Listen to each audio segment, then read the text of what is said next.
एक और सस्पेंस की बात करते हैं। दिल्ली में श्री श्री रविशंकर के मेगा शो पर सस्पेंस बरकरार है। आज एनजीटी यानी कि नेशनल ग्रीन ट्रिब्यूनल इस पर अहम फैसला सुना सकता है।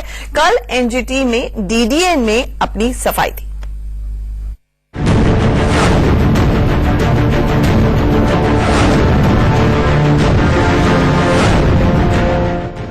दिल्ली में होने वाले श्री श्री रविशंकर के जिस विश्व सांस्कृतिक महोत्सव में दुनिया भर से लोग आने वाले हैं, उसमें पीएम मोदी जाएंगे या नहीं, इसे लेकर सस्पेंस है।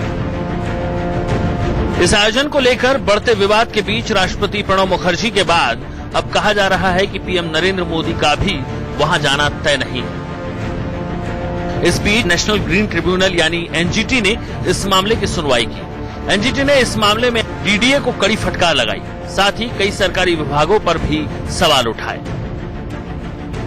मामले की सुनवाई के दौरान एनजीटी ने डीडीए को कड़ी फटकार लगाई और पूछा कि जब परमिशन दिया गया उसके बाद क्या कोई डीडीए का अधिकारी मौके पर गया। उसके बाद एनजीटी ने यह भी सवाल उठाया कि अगर वहां पे पुल का निर्माण हुआ तो जाहिर तौर पर पुल के निर्माण के लिए कंस्ट्रक्शन की चीजें यूज हुई होंगी, गिट्टी का यूज हुआ होगा, तो क्या ऐसे में पुल का निर्माण जो था वो सही है या नहीं।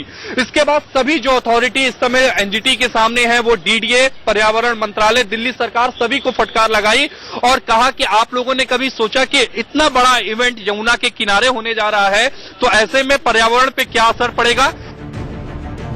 दरअसल 11 से 13 मार्च तक होने वाले इस प्रोग्राम को लेकर विवाद इसीलिए खड़ा हुआ क्योंकि पर्यावरण विशेषज्ञों का मानना है कि 3 दिन के कार्यक्रम में लाखों लोग आएंगे, जिससे पर्यावरण को नुकसान पहुंचेगा। करीब 2,10,000 टन का वजन यमुना के संवेदनशील इलाके पर पड़ेगा। यमुना में पहले से ही बहुत प्रदूषण है, इससे नदी के फ्लड प्लेन को और नुकसान होगा। किसानों की फसल और पेड़ को काटा गया, जिससे ग्राउंड वाटर रिचार्ज पर फर्क पड़ेगा। हम इस वक्त जिस जमीन पर खड़े हैं, ये यहाँ के लोगों के मुताबिक डीडीए की जमीन है, खाली पड़ी हुई थी, लिहाजा लोग यहाँ पर खेती बाड़ी करने लगे थे।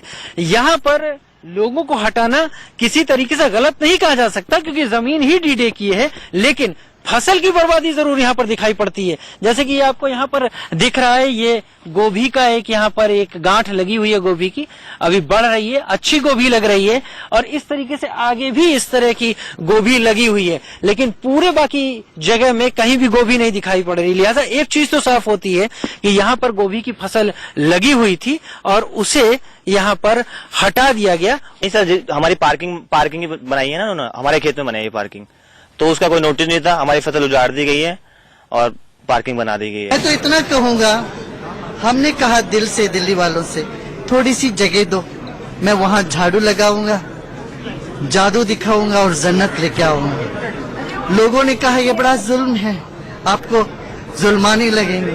हमने कहा हम उनके जनून हैं जिनके आप हो। सवाल इस बात को लेकर भी खड़े हुए हैं कि सेना को इस कार्यक्रम की तैयारी के लिए क्यों लगाया गया। ये कोई सरकारी कार्यक्रम नहीं तो फिर सेना का इस्तेमाल क्यों किया गया। इस बीच केंद्र सरकार ने दिल्ली पुलिस से कहा है कि वो सुरक्षा और भीड़ पर नियंत्रण को लेकर फुल प्रूफ इंतजाम करे, क्योंकि इसमें कई वीवीआईपी आ सकते हैं जिन्हें आतंकी भी निशाना बनाने की साजिश कर सकते हैं। राजीव शर्मा और शिवानी त्यागी के साथ आशीष सिन्हा, दिल्ली, इंडिया न्यूज। राष्ट्रपति पहले ही मना कर चुके, यहां पर आने से प्रधानमंत्री की सुरक्षा को लेकर भी सवाल खड़े हुए हैं। ऐसे में तमाम ऐसे मुद्दे हैं। हमारे ब्यूरो चीफ राकेश कुमार सिंह ने बात की पर्यटन मंत्री महेश शर्मा से, सुनिए क्या कुछ कहना था उनका।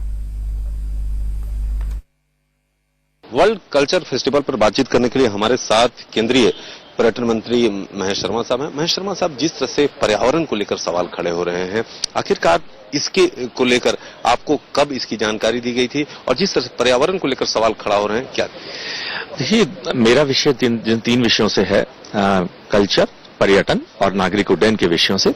मैं समझता हूं इसके मकसद और उस उद्देश्य और ध्येय जिस पर्पज से ये फंक्शन किया जा रहा है, सेलिब्रेशन किया जा रहा है, इससे भारत की घनी संस्कृति को हमें विश्व के कोने कोने में शोकेस करने का अच्छा अवसर मिलेगा। पर्यटन की दृष्टि से भी इसमें बढ़ावा होने की पूरी उम्मीद है। लेकिन मैं समझता हूं पर्यावरण की दृष्टि से जिन भी लोगों ने चिंता जाहिर की है, मैं उनकी चिंता के साथ हूं। हमें अपने पर्यावरण को संरक्षित करने के लिए सभी प्रयास किए जाने चाहिए और इसमें कानून और सभी लॉ बाइंडिंग एजेंसियां अपना रोल अदा करें। लेकिन जहां तक इसके उद्देश्य और मकसद है, मैं उसके साथ हूं।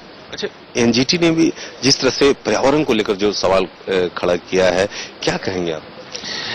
देखिए, एनजीटी का विषय है पर्यावरण को ध्यान में रखना, और मैं समझता हूं उसमें सारे प्रयास किए जाने चाहिए जिससे वहां का पर्यावरण को किसी तरह का भी नुकसान ना पहुंचे। अच्छा, सेना का जिस तरह से, क्योंकि यह सरकारी कार्यक्रम नहीं है, और सेना का जिस तरह से इस्तेमाल किया जा रहा है, इसको लेकर भी कई सवाल खड़े हैं। देखिए, भारत की सेना है, भारत के अंदर कोई भी आयोजन होता है, किसी भी तरह के कुंभ मेले का आयोजन होता है, कोई आपदा होती है, कोई और त्रासदी होती है, कोई और आयोजन होते हैं जहां हमें बहुत जल्दी के अंदर कुछ जरूरतें होती हैं, सेना हमारी उस विषय के लिए बिल्कुल सुदृढ़ है और सक्षम भी है। तो हम सेना का उपयोग विभिन्न कामों के लिए इस्तेमाल करते हैं।